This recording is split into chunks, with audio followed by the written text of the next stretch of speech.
कुबेर को धन संपत्ति के देवता के रूप में सभी जानते हैं, परंतु उनके पूर्व जन्मों की कथा बहुत कम लोगों को पता होगी। शिव पुराण के इस प्रसंग में सुनिए किस प्रकार मंदिर में चोरी करने वाले एक चोर ने जाने अनजाने किए गए अपने कर्मों के कारण कुबेर के पद को प्राप्त करने के साथ साथ भगवान शंकर के समीप स्थान भी प्राप्त किया। कांपिल्य नगर में यज्ञदत्त नाम का एक ब्राह्मण रहता था। उनको एक पुत्र हुआ जिसका नाम गुणनिधि था। गुणनिधि अपने नाम के विपरीत बहुत ही दुराचारी और उद्दंड था। उसकी इन्हीं हरकतों से परेशान होकर यज्ञदत्त ने उसे त्याग दिया। घर से निकलने के बाद वो कई दिनों तक भूखा भटकता रहा। एक दिन मंदिर से चढ़ावा चुराने के उद्देश्य से वो शिव मंदिर में गया। उसने वहां अपने कपड़ों को जलाकर उजाला किया, मानो भगवान शंकर को दीप दान कर रहा हो। उसे चोरी के अपराध में पकड़ा गया और मृत्युदंड दिया गया।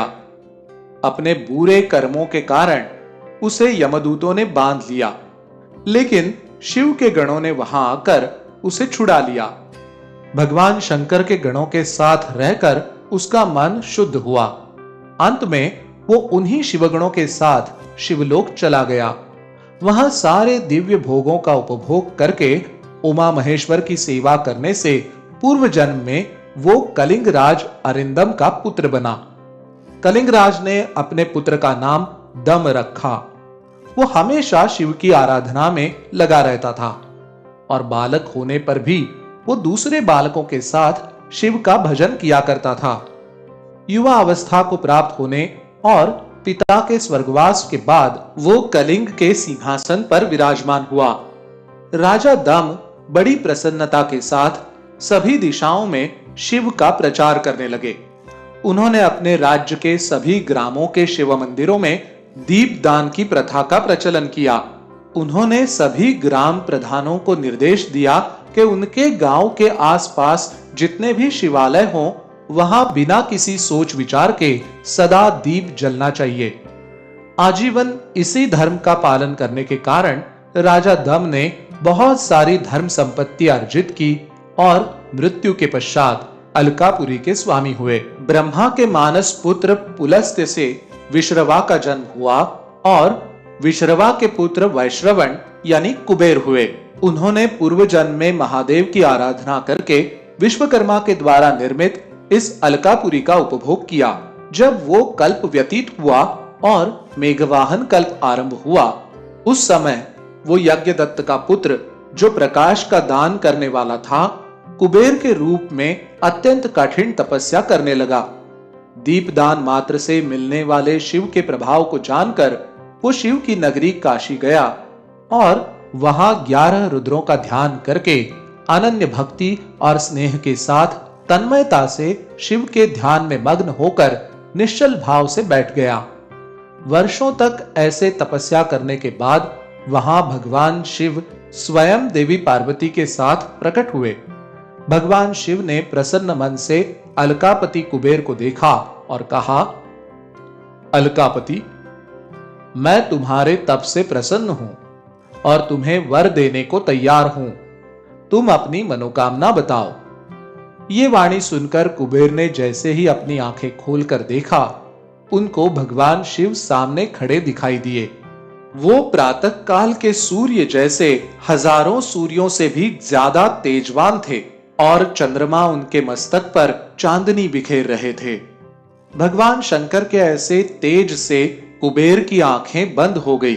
कुबेर अपने नेत्र बंद कर अपने मन में विराजमान भगवान शिव से बोले, नाथ, मेरे नेत्रों को वो दिव्य दृष्टि दीजिए जिससे मैं आपके दर्शन कर सकूं, आपके प्रत्यक्ष दर्शन कर सकूं। यही मेरे लिए सबसे बड़ा वर है। मुझे दूसरा कोई वर नहीं चाहिए। कुबेर की ये बात सुनकर उमापति ने अपनी हथेली से उनका मस्तक छूकर उन्हें देखने की शक्ति प्रदान की। दृष्टि की शक्ति मिल जाने पर यज्ञदत्त के उस पुत्र ने आंखें खोली और उनकी नजर देवी पार्वती पर पड़ी। देवी को देखकर वो मन ही मन सोचने लगा, भगवान के समीप ये सर्वसुंदरी कौन है? इन्होंने ऐसा कौन सा तप किया है जो मेरी तपस्या से भी बड़ा है? ये रूप, ये प्रेम, ये सौभाग्य और ये असीम शोभा सब कितना अद्भुत है। वो ब्राह्मण कुमार बार बार यही कहकर देवी की तरफ घूर घूर कर देखने लगा।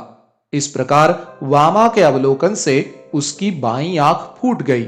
इस पर देवी पार्वती ने महादेव से कहा, प्रभु, ये दुष्ट तपस्वी बार बार मेरी तरफ देखकर क्या बकवास कर रहा है? देवी की ये बात सुनकर भगवान शिव ने हंसते हुए कहा, उमा, ये तुम्हारा पुत्र है और तुम्हें दुष्ट दृष्टि से नहीं देख रहा है, अपितु तुम्हारी अपार तपस संपत्ति का वर्णन कर रहा है। देवी से ऐसा कहकर भगवान शिव कुबेर से बोले, वत्स, मैं तुम्हारे तप से प्रसन्न होकर तुम्हें वर देता हूं। तुम निधियों के स्वामी और यक्ष, किन्नरों और राजाओं के भी राजा होकर पुण्यजनों के पालक और सबके लिए धन के दाता बनो। मेरे साथ तुम्हारी मैत्री सदा बनी रहेगी और मैं नित्य ही तुम्हारे निकट निवास करूंगा। मित्र, तुम्हारा स्नेह बढ़ाने के लिए मैं अलकापुरी के पास ही रहूंगा।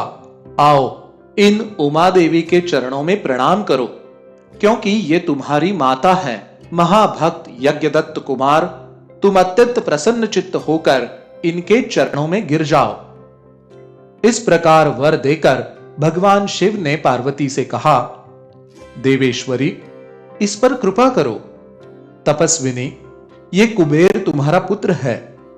भगवान शंकर का ये कथन सुनकर जगदम्बा पार्वती ने प्रसन्न चित्त होकर यज्ञदत्त कुमार से कहा, वत्स, भगवान शिव में तुम्हारी निर्मल भक्ति सदैव बनी रहे। महादेव जी ने तुम्हें जो वर दिए हैं वे सब उसी रूप में तुम्हें सुलभ हो। मेरे रूप के प्रति ईर्ष्या करने के कारण तुम कुबेर नाम से प्रसिद्ध होंगे। इस प्रकार कुबेर को वर देकर भगवान महेश्वर पार्वती के साथ अपने धाम चले गए। इस प्रकार कुबेर ने भगवान शंकर की मैत्री प्राप्त की और कैलाश पर्वत के पास अलकापुरी उनका निवास स्थान बना।